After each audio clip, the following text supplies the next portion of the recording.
আমার সোনার ময়না পাখি, কোন বাদোষে দাদার দেশে গো আমরা কেমনে থাকি রে আমার সোনার ময়না পাখি। এটা গাওয়া যেত না? কথা কয় না, গাওয়া যেত না? পাকামো তেল মারো খালি। আর প্রধানমন্ত্রী আল্লাহ এত বেরেন, এই তেলগুলো বুঝতে পারিনি আমরা যে তার শুভাকাঙ্ক্ষী, কত দোয়া করেছি আল্লাহ নেখায়াত দাও। কথা কয় না? শেখ হাসিনা যদি দোয়া করতে করতে আমাদের এক হুজুর ডাইরেক্ট আরবি দিয়ে দোয়া করলো, বলছে রব্বানা আতিনা ফিদ দুনিয়া হাসিনা।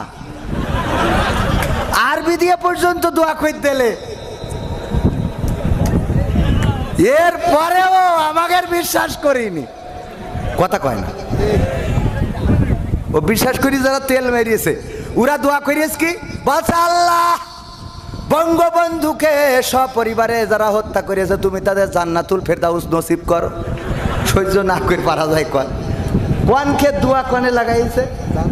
আবার বলছে বঙ্গবন্ধুকে আল্লাহ তুমি জাহান্নামের উচ্চ মাকাম দান করো। কত বড় শয়তান! আমার মিজাজ এত খারাপ হয়েছে, ওই সময় মনে হইলো যা জামাত ইসলাম ছেড়ে দিয়ে এখন অন্তত দোয়া করার জন্য হলো আমলিক করবো, কারণ জাহান্নামের উচ্চ মাকাম চাবি তুই পাকামো পাইছিস। বেয়াদব কোথাকার! কত বড় শয়তানের শয়তান! আর এই সব লোকগুলো ডানি ভাই, আর আমাদের জেলখানায় পুরি দিয়ে আমরা যারা তার ভালো চাই, আমরা বলেছি আমাদের মুখ বন্ধ করার জন্য কিচ্ছু করা লাগবে না। আপনি জেলখানায় খামাখা সরকারের টাকা দিয়ে ভাত খাওয়াবেন কেন? আপনি খামাখা ফাঁসির কাষ্ট বানায়ে ওই জল্লাদ শাহজাহানের নিয়ে ফাঁসি দেবেন কেন? আপনি খামাখা মিজানুর রহমান আজহারির দেশতে তাড়াই দেবে কেন? মামুনুল হকের ধরে রাখতে হবে কেন? আমির হামজার জেলে ভর্তি হবে কেন? সাইদির ইঞ্জেকশন দিতে হবে কেন? মুজাহিদির ফাঁসিতে ঝুলাতে হবে কেন? কাদের মোল্লার ফাঁসিতে ঝুলাতে হবে কেন? আলেম উলামার নামে মামলা দিতে হবে কেন? কবরে যারা আছে ওদের নামে কেস দিতে হবে কেন? এত কষ্ট কিচ্ছু করা লাগবে না, খালি একটা কাজ করতে হবে। একটা কাজ। কয়টা কাজ? কয়টা কাজ? সহজ জিনিসটা বোঝে না। কি কাজ? আমি বললাম বাংলাদেশের সংসদে কোরআনের আইন কায়েম করে দেন, হুজুরা যদি চুপ না থাকে আমি বুঝে দেবো। কথা কয় না? বাংলাদেশের সংসদে কোরআনের আইন কায়েম করে দেন, যদি মামুনুল হক, আমির হামজা, মিজানুর রহমান আজহারি, সাইদিন নাতিপুতি, তার ওয়ারেসরা, কবির বিন সামাদরা, মিজানুর রহমান ডাক্তাররা, আব্দুল হাই সিদ্দিকিরা যদি চুপ না থাকে আমি বুঝে দেবো, আমার ফাঁসি দিয়ে নয় দিন।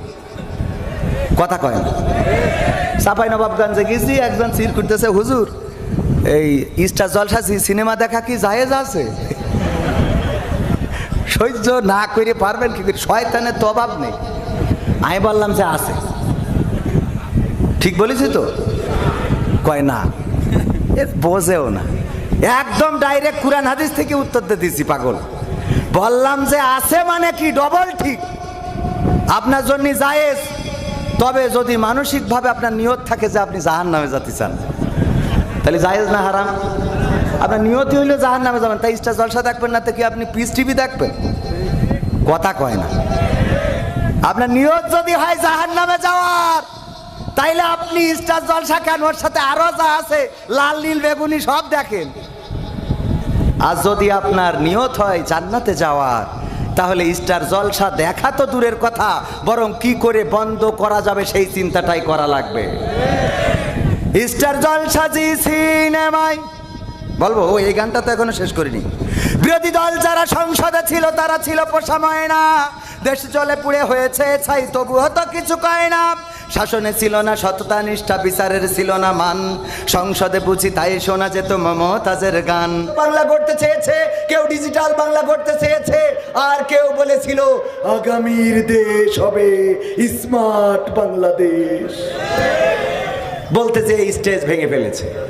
ঠিক না ভাই? ঠিক ভেঙেছে না ভাঙে নাই? আমরা সোনার বাংলায় শান্তি পাই নাই, সবুজ বাংলায় শান্তি পাই নাই, নতুন বাংলায় শান্তি পাই নাই। আমরা ডিজিটাল বাংলায় শান্তি পাই নাই, স্মার্ট বাংলায় শান্তি পাই নাই। এখন আমরা দেখতে চাই আগামীর বাংলা হবে কোরআনের বাংলা, আগামীর বাংলা হবে ইসলামের বাংলা। আমরা দেখতে চাই আল্লাহর কোরআনের বাংলায় শান্তি আসে নাকি আসে না। আমার কথার সাথে একমত কারা কারা দেখতে চায়?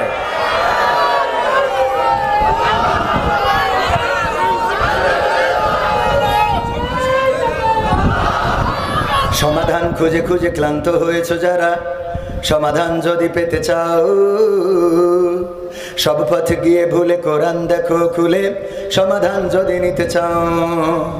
সমস্যা যত সব দূর করে দিবে রব, সমস্যা যত সব দূর করে দিবে রব, যদি তুমি যাও সে যাও। সমাধান সমাধান খুঁজে খুঁজে ক্লান্ত হয়েছে যারা, সমাধান যদি পেতে চাও সব পথ গিয়ে ভুলে কোরআন দেখো খুলে, সমাধান যদি নিতে চাও। কোরআন ধরি না বলে, কোরআন পড়ি না বলে চারিদিকে হই লাঞ্ছিত, কোরআন জানি না বলে, কোরআন মানি না বলে সব অধিকার বঞ্চিত। কোরআন ধরি না বলে, কোরআন পড়ি না বলে চারিদিকে হই লাঞ্ছিত, কোরআন জানি না বলে, কোরআন মানি না বলে সব অধিকার বঞ্চিত। মরিচিকার পিছে না ঘুরে মিছে মিছে, মরিচিকার পিছে না ঘুরে মিছে মিছে, কোরআনটা খুলে দেখে না। সমাধান সমাধান খুঁজে খুঁজে ক্লান্ত হয়েছে যারা, সমাধান যদি পেতে চাও সব পথ গিয়ে ভুলে কোরআন দেখো খুলে, সমাধান যদি নিতে চাও। কোরআনেই খুঁজে পাবে সংসার নীতি, আর কি হবে রাষ্ট্রের নীতি। কোরআনের আইন চললে দেশে দূর হবে সব দুর্নীতি। কোরআনেই খুঁজে পাবে সংসার নীতি, আর কি হবে রাষ্ট্রের নীতি। কোরআনের আইন চললে দেশে দূর হবে সব দুর্নীতি। মানব রচিত মতে শান্তি খুঁজো না পথে, মানব রচিত মতে শান্তি খুঁজো না পথে, কোরআনটা খুলে দেখে না। সমাধান সমাধান খুঁজে খুঁজে ক্লান্ত হয়েছ যারা, সমাধান যদি পেতে চাও সব পথ গিয়ে ভুলে কোরআন দেখো খুলে, সমাধান যদি পেতে চাও। কোরআনে সব সমস্যার সমাধান আছে না নাই?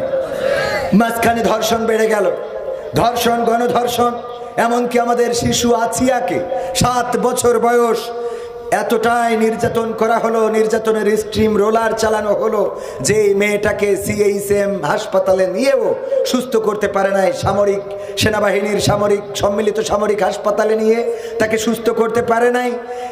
এত নির্যাতন, তার উপরে পাশবিক আচরণ করা হয়েছে। সেই সময় বামপন্থীরা পর্যন্ত শাহবাগে নামলো, আর তারা দাবি জানালো ধর্ষণের শাস্তি হতে হবে মৃত্যুদণ্ড। জানেন কিনা বামপন্থী কারা? বামপন্থী কারা? যারা আল্লাহতে বিশ্বাস করে না, পরকালে বিশ্বাস করে না, ইসলাম বা অন্যান্য ধর্ম, কোনো ধর্মকে তারা মানতে চায় না, এরাই হলো বামপন্থী। এই বামপন্থীরা, ডানপন্থী হলো যারা ধর্মের অনুশাসন মেনে চলে, হোক সে হিন্দু, হোক সে বৌদ্ধ, হোক সে খ্রিস্টান, হোক সে মুসলমান, যে ধর্মের হোক না কেন, যারা ধর্মীয় অনুশাসনকে বিশ্বাস করে মেনে চলে তারা কোন পন্থী? ডানপন্থী। আর যারা মানে না তারা কোন পন্থী? বামপন্থীরা বলল যে ধর্ষণ